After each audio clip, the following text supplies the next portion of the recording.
विद्या विनय संपन्ने ब्राह्मणे गविहस्तिनि शुनि चैव श्वपाके च पंडिताः समदर्शिनः। ओम श्री परमात्मने नमः। विद्या व विनय यांनी संपन्न ब्राह्मण आणि गाय, हत्ती, कुत्रा आणि चांडाळ यांच्याबद्दल पंडित किंवा आत्मज्ञानी यांची समदृष्टी असते.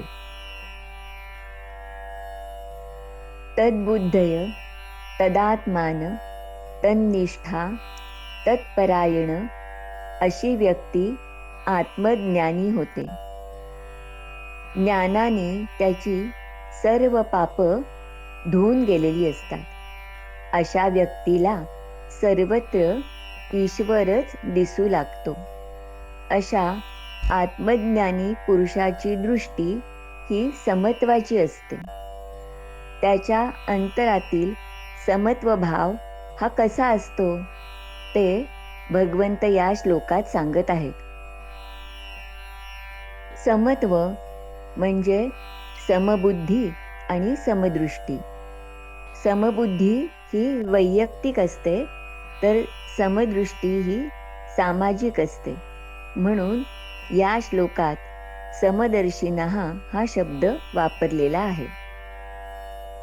पंडित, पंडा बुद्धी धारण करणारा तो पंडित. न्याय अन्याय, सत असत यांचा विवेक करणारी ती पंडा बुद्धी. अशी पंडा बुद्धी धारण करणारा तो पंडित. तो समदर्शी असतो. त्याच्या नजरेत उच्च नीच हा भाव नसतो. एकच एक ईश्वरी चैतन्य, एकच आत्मा सगळ्यांमध्ये स्थित आहे ही त्याची दृढ भावना असते. याबद्दल ज्ञानेश्वर माऊली म्हणतात, जे जे भेटे भूत ते ते मानिजे भगवंत, हा भक्ती योगू निश्चित जाण माझा. अज्ञानामुळे विविध गोष्टींमध्ये भेद जाणवतो. अज्ञान हे विविधतेकडे नेतं तर ज्ञानामुळे भेदबुद्धी मावळते, एकत्व प्रत्ययाला येतं. ह्या ज्ञानामुळेच पंडित, ब्राह्मण, गाय, हत्ती, कुत्रा आणि चांडाळ यांच्याकडे तो समदृष्टीने पाहतो. येथे विद्या आणि विनय संपन्न अशी ब्राह्मणाची वैशिष्ट्ये सांगितलेली आहेत. फक्त ब्राह्मण कुळात जन्माला आला म्हणून तो ब्राह्मण नव्हे बरं. तर जो विद्यावंत असूनही विनय संपन्न आहे तो ब्राह्मण. ब्राह्मण कोणाला म्हणावं हे सांगताना संत तुकाराम महाराज म्हणतात,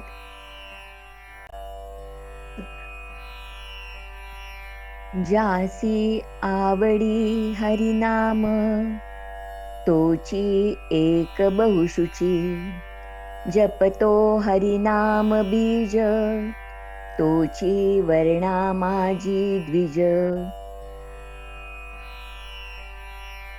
विद्या विनय संपन्न ब्राह्मण अशा शुद्ध आणि पवित्र माणसात आपणही ईश्वर बघू शकतो. पण गाय, कुत्रा, हत्ती, चांडाळ किंवा एखादा सर्वसामान्य माणूस, एखादी वेश्या यांच्यात आपण ईश्वर बघू शकत नाही.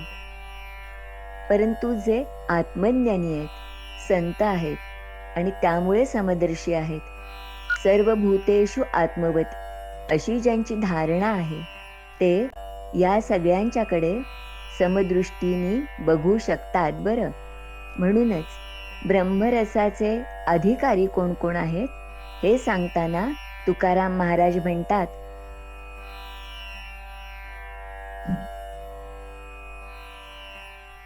ब्राह्मण क्षत्रिय वैश्य शूद्र चांडाळ आहे अधिकार, बाळे नारी नर आदि करोनी वेशाही.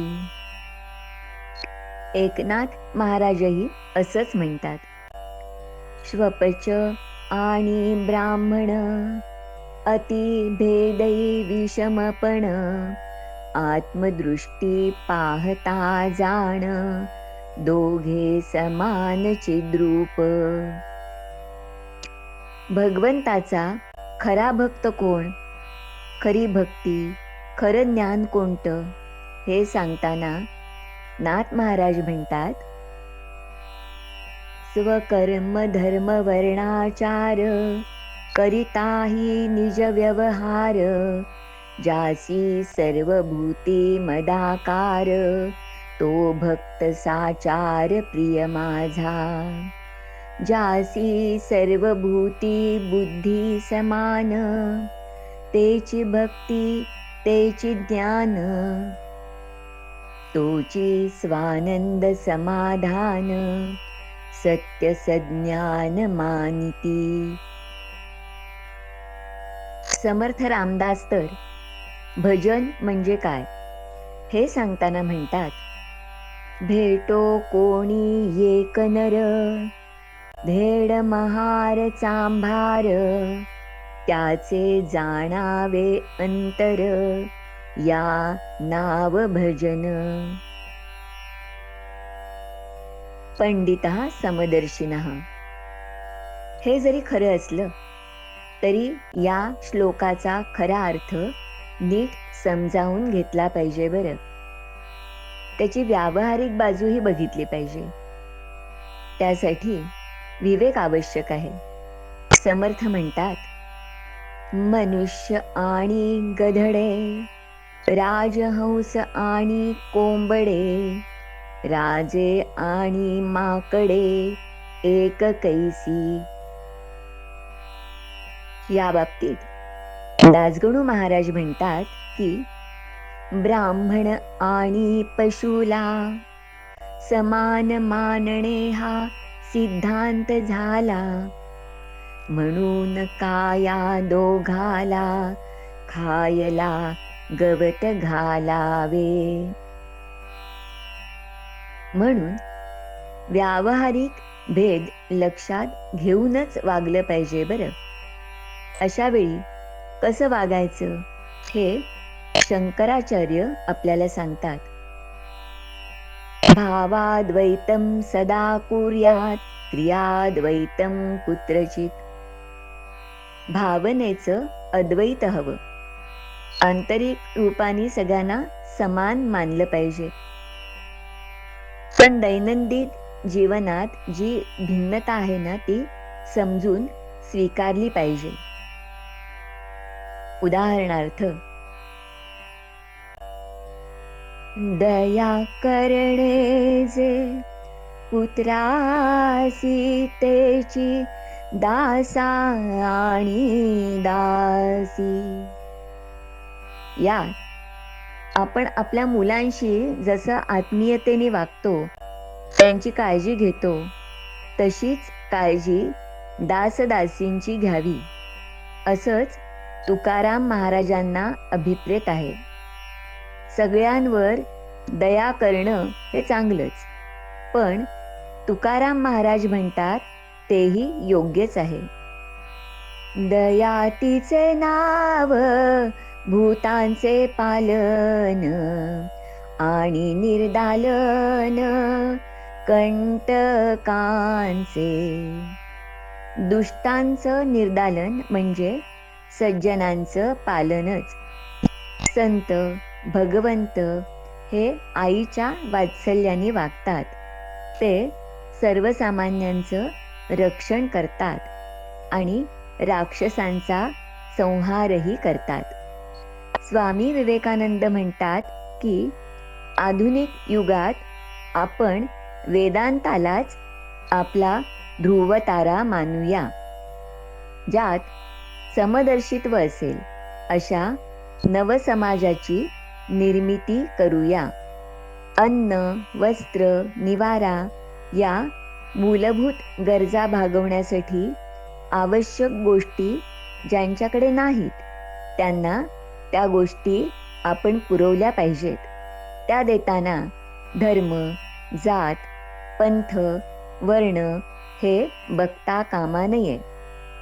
सर्वे भवन्तु सुखिनः, सर्वे सन्तु निरामयाः, सर्वे भद्राणि पश्यन्तु, मा कश्चित् दुःख भाग भवेत्. या शांती मंत्रात सांगितल्याप्रमाणे वर्तन करणं म्हणजे खरी समता होय. या समतेनेच संपूर्ण मानवांचं कल्याण होणार आहे बरं. श्रीकृष्णार्पणमस्तु. शुभं भवतु.